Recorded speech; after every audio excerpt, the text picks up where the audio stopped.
নমস্কার বন্ধুরা, our family nest আমার আর একটি ভিডিওতে তোমাদের সবাইকে স্বাগত। আশা করি তোমরা সবাই ভালো আছো, সুস্থ আছো। আজ আমি তোমাদের কাছে একটা নতুন রেসিপি নিয়ে হাজির হয়েছি। রেসিপিটি হলো ক্রিসপি চিলি বেবিকর্ন। তো ক্রিসপি চিলি বেবিকর্নের জন্য প্রথমেই যেটা প্রয়োজন বেবিকর্ন। এখানে আমি বেবিকর্ন নিয়ে নিয়েছি। বেবিকর্নটা দেখো ছোট ছোট এরকম সাইজের হয়। প্রথমে বেবিকর্নগুলোকে এরকম ছুরি করে পিস করে কেটে নেব। মাঝামাঝি এভাবে কাটলাম, তারপরে দুভাগ করে এইভাবে কেটে নিচ্ছি। তো বেবিকর্নগুলোকে এইভাবে ছোট ছোট এক একটা আঙুলের সমান মাপ করে কেটে নিতে হবে। যেরকম ফিশ ফিঙ্গার হয় বা বলতে পারো পটেটো যে ফ্রাইগুলো হয়, ফ্রেঞ্চ ফ্রাই, সেই রকম সাইজের করে লম্বা লম্বা করে কিন্তু এগুলো কেটে নিতে হবে। তো দেখো সমস্ত কিন্তু আমার এখানে বেবিকর্নগুলো কাটা হয়ে গেছে। এরকম পিস পিস করে আমি কেটে নিয়েছি। এবার এটাকে একটু আমি ধুয়ে নেব। তার জন্য এখানে একটা বাটিতে আমি জল নিয়েছি, তাতে দিয়ে দেব 1 চামচের মতো লবণ। লবণটা না দিলেও হয়, আমি একটু দিলাম। এবার লবণটা দিয়ে আমি বেবিকর্নগুলোকে ভিজিয়ে রেখে দেব 5 মিনিটের মতো।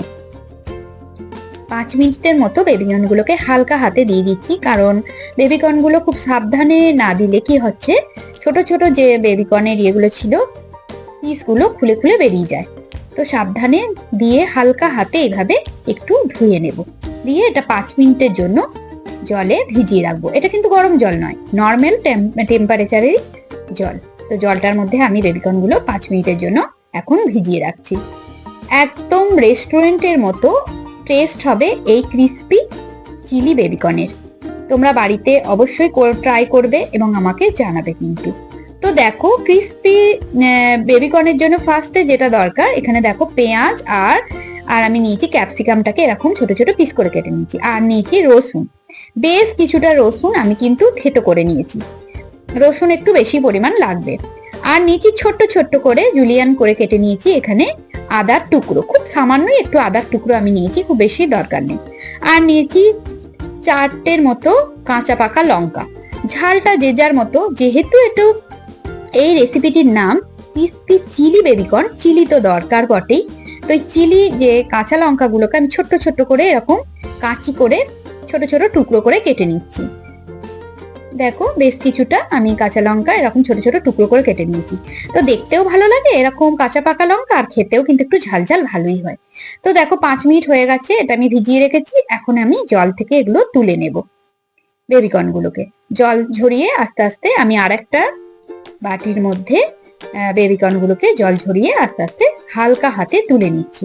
খুব সাবধানে এই কাজটা করতে হবে, কারণ বেবিকর্নগুলো থেকে কিন্তু বেবিকর্নের ছোট ছোট পিসগুলো খুলে বেরিয়ে যায়। তো এটা ঝরানো হয়ে গেছে, পরিষ্কার করে আমি তুলে নিয়েছি। এবার যেটা করতে হবে, একটা সসপ্যানের মধ্যে সামান্য একটু গরম জল আমি দিয়েছি, জল ফোটাতে দিয়েছি। এবার ভাপিয়ে নেব। এখানে বেবিকর্নগুলো দিয়ে দিলাম সরাসরি সসপ্যানের মধ্যে। এবার বেবিকর্নগুলো হাই টেম্পারেচারে গ্যাসের আঁচটাকে একদম হাইতে দিয়ে এটা আমি 2 মিনিটের জন্য ভাপিয়ে নেব। এবার দিয়ে দিচ্ছি সামান্য আর একটু লবণ দিয়ে দিলাম এবং ঢাকা দিয়ে দিচ্ছি। দিয়ে 1 থেকে 2 মিনিট গ্যাসের আঁচটা হাইতে রেখে আমি এটা ফুটিয়ে নিচ্ছি। দেখো হালকা এটা ভাপিয়ে নিতে হবে এইভাবে, এতে একটু সেদ্ধ হয়ে যায় আর ভাপানো হয়ে যায়। তো এবার ভাপানো হয়ে গেছে, এখন আমি এটা ছাঁকনিতে ছেঁকে নেব। বেবিকর্নগুলোকে এইভাবে আস্তে আস্তে ছাঁকনিতে আমি ছেঁকে নিচ্ছি। তো বন্ধুরা, তোমরা কারা কারা এই ক্রিসপি বেবিকর্ন খেতে ভালোবাসো অবশ্যই কিন্তু জানিও। যাদের বাড়িতে বাচ্চা আছে তাদের তো অবশ্যই তাদের বাচ্চারা খেতে ভালোবাসে এই ক্রিসপি বেবিকর্ন। এবং এটা একটা নিরামিষ একটা রেসিপি, যদিও পেঁয়াজ রসুন ব্যবহার করা হয়, কিন্তু খেতে কিন্তু দুর্দান্ত হয়। তো এবার আমি কি বেবিকর্নগুলো একটু ঠান্ডা হতে দিয়েছি। অন্যদিকে একটা বাটি নিয়েছি, তার মধ্যে আমি কয়েকটা জিনিস দিয়ে দেবো। ফার্স্টেই যেটা দিচ্ছি, এখানে নিচ্ছি কয়েক চামচের মতো আমি দিচ্ছি কর্নফ্লাওয়ারের স্টার্চটা। কর্নফ্লাওয়ারের স্টার্চটা আমি দিচ্ছি, বেশ কিছুটা পরিমাণ দিতে হবে, কারণ এখানে আমার যতটা পরিমাণ আছে বেবিকর্ন তার তুলনায় একটু বেশি দিতে হবে। এখন দিয়ে দিচ্ছি আমি সামান্য একটু চালের গুঁড়ো। চালের গুঁড়ো 1 চামচের মতো আমি দিচ্ছি। চালের গুঁড়ো দিলাম, আর দেবো 1 চামচের মতো ময়দা। ময়দা, চালের গুঁড়ো আর কর্নফ্লাওয়ারের স্টার্চটা একসঙ্গে মিশিয়ে নিতে হবে।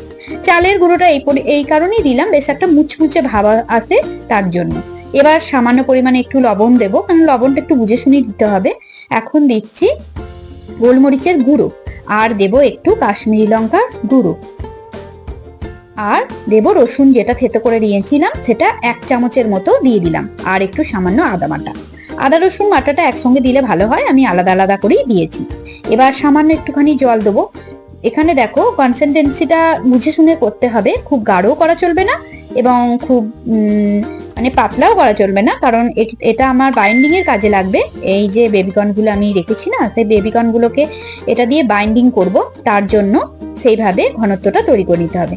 তো ব্যাটারটা এইভাবে রেডি করতে হবে। দেখো, তো আস্তে আস্তে একটু একটু সামান্য সামান্য করে কিন্তু জল মেশাতে হবে।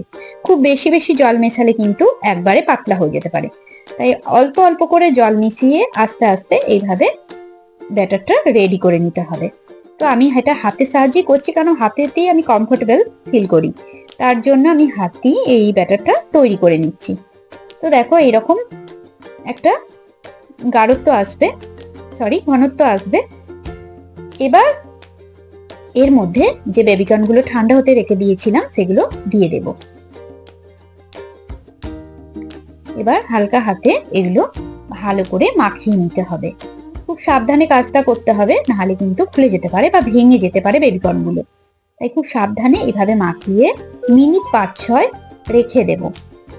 মিনিট 5-6 এটা কিন্তু এইভাবে রেখে দেব। অন্যদিকে একটা ছোট বাটি নিয়েছি, তার মধ্যে আমি একটা সস তৈরি করে নেব। তার জন্য প্রথমে নিচ্ছি 1 চামচের মতো ডার্ক সয়া সস 1 চামচ নিলাম, আর সাথে নেব টমেটো কেচাপ। এখানে টমেটো কেচাপের পরিমাণটা তোমরা বুঝে শুনে নেবে, আমি 1 চামচের মতোই দিয়েছি। টমেটো কেচাপ আমি 1 চামচ দিয়েছি ফুল। আর দেব, যেহেতু এটা চিলি বেবিকর্ন হবে, তার জন্য চিলি সস তো অবশ্যই দরকার। এখানে আমি রেড চিলি সস দিয়েছি 1 চামচ। গ্রিন চিলি সসের থেকে রেড চিলি সসটাই কিন্তু দিলে ভালো হয়। এবার 3টে সসকে একসঙ্গে আমি মিক্সড করে নিলাম। এবার সামান্য একটু জল দিচ্ছি, আর দেব এখানে একটু কর্নফ্লাওয়ারের স্টার্চ। তো এটা রেডি হয়ে গেছে। এর মধ্যে কর্নফ্লাওয়ারের স্টার্চটা একটু আমি মিক্সড করে নেব।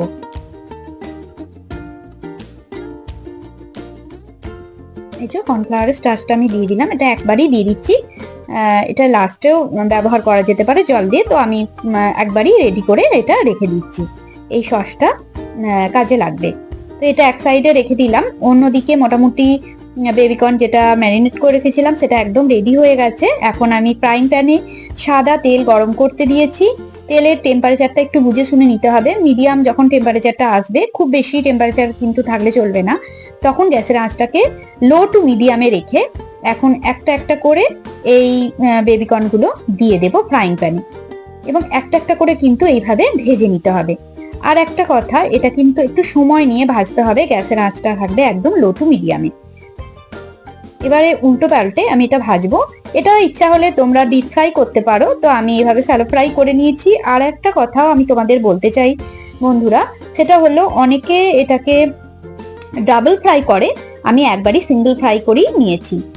ডাবল ফ্রাই করার ক্ষেত্রে একটু হালকা এভাবে ফ্রাই করে নিয়ে একটু ঠান্ডা হওয়ার পর আবার একবার ফ্রাই করতে হয়, সেক্ষেত্রে মুচমুচে ভাবটা অনেকটা বেশি আসে। তো যেহেতু আমি বাড়িতে করছি সেহেতু আমি এইভাবেই করছি, এতে টাইমটা অনেকটা বাঁচে, কিন্তু খেতে কিন্তু যথেষ্ট মুচমুচে হয়।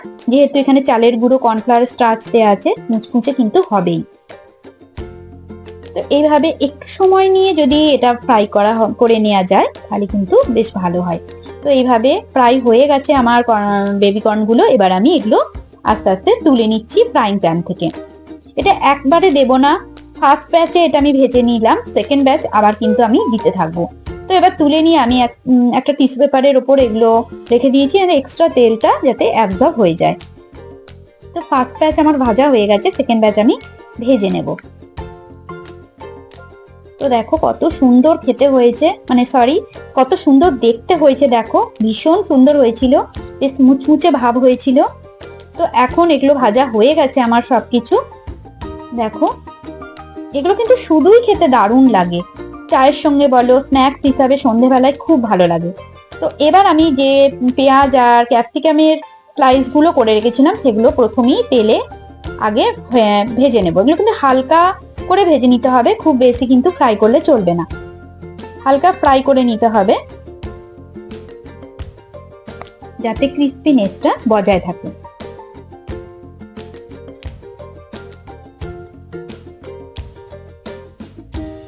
এবার আর একটা ঢাকা দিয়ে দিচ্ছি একটুখানি, যাতে নরম হয়ে যায়, কিন্তু খেয়াল রাখতে হবে খুব বেশি নরম করলে কিন্তু ভালো লাগবে না। তো মোটামুটি এটা কুক হয়ে গেছে।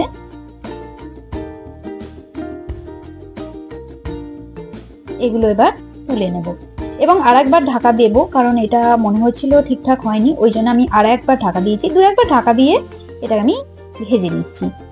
1 মিনিটের জন্য আমি ঢাকা দিয়েছিলাম। তো মোটামুটি এখন রেডি হয়ে গেছে, এটা তুলে নিলেই যথেষ্ট। তো বন্ধুরা, তোমাদের যদি আমার এই রেসিপিটি দেখে ভালো লেগে থাকে অবশ্যই লাইক করে এবং কমেন্ট করে জানাতে কিন্তু ভুলো না তোমাদের কেমন লাগলো। আর আমার চ্যানেলে নতুন বন্ধু হয়ে থাকলে অবশ্যই আমার চ্যানেলটিকে সাবস্ক্রাইব করে আমার পাশে থেকো। আরো একটু সাদা তেল আমি দিয়ে দিলাম, তার মধ্যে দিয়ে দিচ্ছি যে কুচিয়ে রেখে দিয়েছিলাম লঙ্কাগুলো, সেগুলো দিয়ে দিলাম এবং জুলিয়ান করে যে আদাটা কেটে রেখেছিলাম সেটাও এখন আমি তেলের মধ্যে দিয়ে দিচ্ছি। এবার দেব রসুন, যে বাকিটুকু ছিল বাকি রসুন কুচি এখানে দিয়ে দিলাম। তো একসাথে এগুলো একটু হালকা ফ্রাই করে নেব। গ্যাসের আঁচটা কিন্তু একদম লোতে থাকবে, কারণ গ্যাসের আঁচটা মিডিয়ামে থাকলে কিন্তু এগুলো জ্বলে যেতে পারে। তাই গ্যাসের আঁচটা একদম লোতে রেখে লঙ্কা, আদা আর রসুনটাকে একটু ফ্রাই করে নিতে হবে হালকা করে। ফ্রাই মোটামুটি হয়ে গেছে। এটা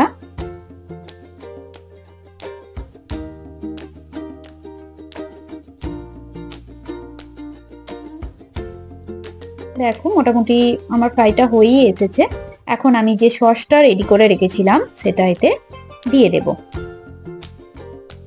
এখানে কিন্তু বেশি জল ব্যবহার করা যাবে না, যেহেতু এটা ক্রিসপি চিলি বেবিকর্ন, তো ক্রিসপিনেসটা চলে যাবে, তার জন্য বেশি কিন্তু জল আমি ব্যবহার করব না। যেটুকু সসের মধ্যে জল দিয়ে রেখেছিলাম সেইটুকু জলই কিন্তু থাকবে, আর আমি এক্সট্রা জল আর দিচ্ছি না। এখন ওপর থেকে সামান্য একটু আমি লেবু রস দিয়ে দিলাম, ইচ্ছা করলে কিন্তু ভিনিগার ব্যবহার করা যেতে পারে, আমি সামান্য একটু টক ভাবের জন্য দিলাম, ভালো লাগে খেতে। এবার লবণটা দেব, বুঝে শুনে দিতে হবে লবণটা, কারণ সসগুলোর মধ্যে কিন্তু লবণ থাকে। এবার ভালো করে আরেকটুখানি আমি ফুটিয়ে নিচ্ছি।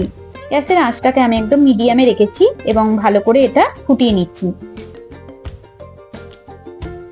দেখো এরকম যখন একটু ফুটতে শুরু করবে তখন আমি বেবিকর্নগুলো এর মধ্যে দিয়ে দিলাম।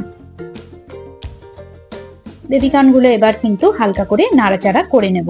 রান্নাটা একদম শেষের পর্যায়ে চলে এসেছে, একদম রেডি হয়ে এসেছে প্রায় বলতে গেলে।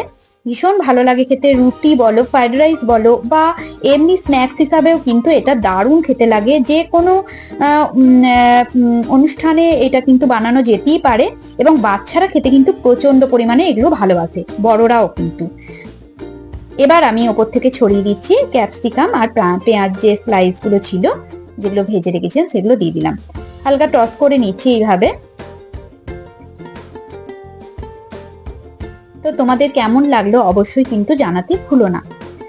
আর কারা কারা এই বেবিকর্ন খেতে ভালোবাসো সেটাও কিন্তু জানিও।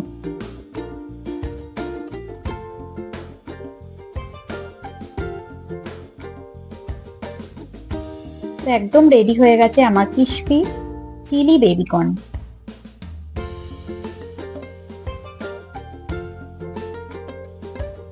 এখন আমি উপর থেকে ছড়িয়ে দিচ্ছি একটু রোস্টেড সাদা তিল। এখানে সাদা তিলের পরিবর্তে এখানে অনিয়ন স্প্রিংও দেওয়া যেতে পারে, যেহেতু এখন আমার কাছে স্প্রিং অনিয়ন নেই তার জন্য আমি সাদা তিলই ব্যবহার করলাম। তোমাদের কেমন লাগলো অবশ্যই জানিও। আর ধৈর্য ধরে এতক্ষণ ধরে আমার এই ভিডিওটা দেখার জন্য তোমাদের অনেক অনেক ধন্যবাদ বন্ধুরা।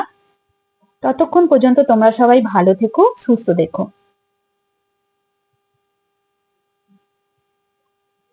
তোমাদের সাথে দেখা হবে আবার একটা অন্য ভিডিওতে, অন্য একটা রেসিপি নিয়ে। আজ তাহলে এই পর্যন্ত, ধন্যবাদ।